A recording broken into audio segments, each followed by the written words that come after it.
Hello. Here we are back again, and our piece has been drying for about 24 hours, and it's what they call leather hard.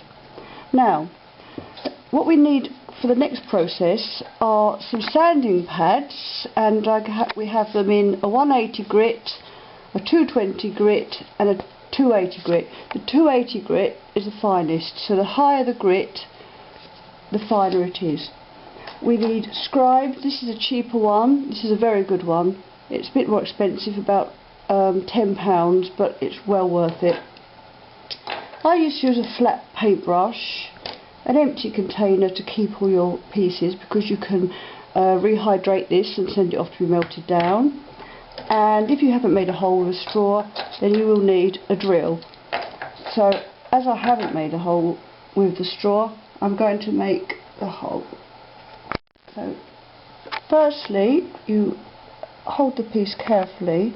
Try not to push too hard, because this is very delicate at the moment and it could snap really easily.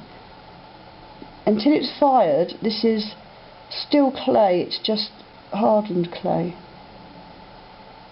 And you can usually kind of tell when you've got there. This is a rubber block, by the way. Sorry, I forgot to mention. You will need a rubber block. Right, I can feel that's gone through, so I reverse, take it out, check that it has gone all the way through, use my brush to wipe it off, and then always flick every little piece off into your container. And as you can see, that the hole has gone through.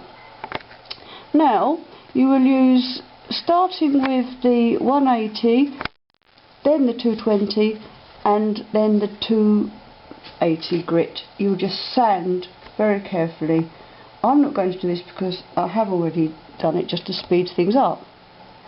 Next, you take your scribe and you're going to write a name on the front, and some customers like to have a date on the reverse.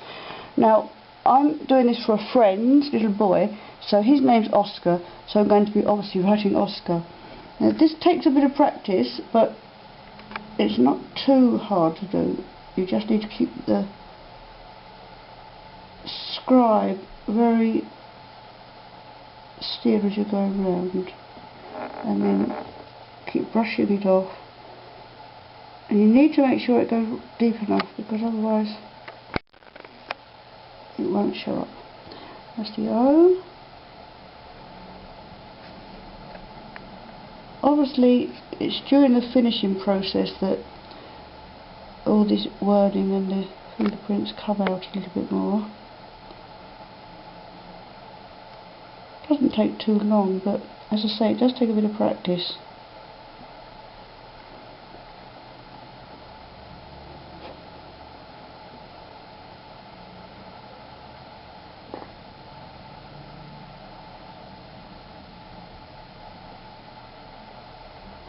And here we have the R. Now, brush this off, brush it off, and I just like to go over it with the back of the sandpaper. And as you can see, I don't know how well the camera's picking it up, but there's good definition in the fingerprint, and there's the name Oscar. Now, the next step is to fire this. We have kilns now. I think if you're going to run a business, you might as well invest in a kiln.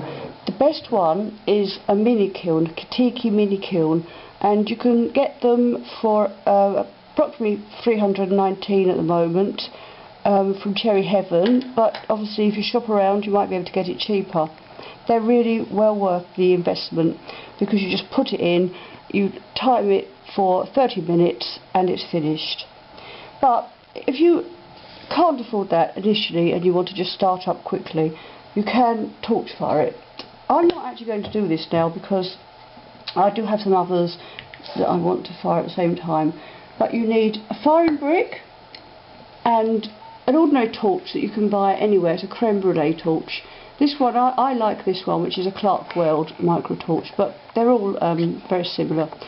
You fill it up with lighter fuel, butane gas at the bottom there.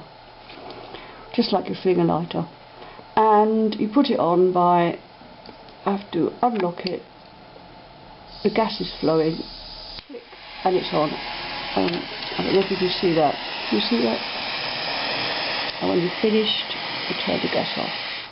Now,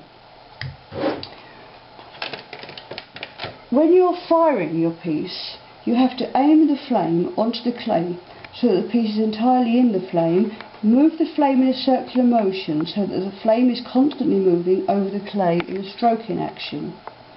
After a few moments, a little smoke and flame will show that the binder is burning off, so don't be alarmed, this is normal. The flame will go out of its own accord, carry on, and the piece then turns white, and you may see it shrink a little. Sometimes the piece may curl. It usually flattens as firing continues, or you can hammer it out afterwards, but that's not ideal. You wait until the piece glows a pale orange all over, and then begin timing. 1 minute is normally enough for most small pieces of this size. Now, it's really simple, but it's really important that the piece is fired properly.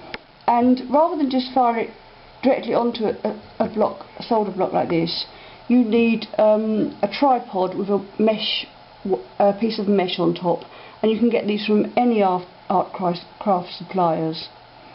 But as I say, if you are wanting to start a business, you really do need to invest in a kiln.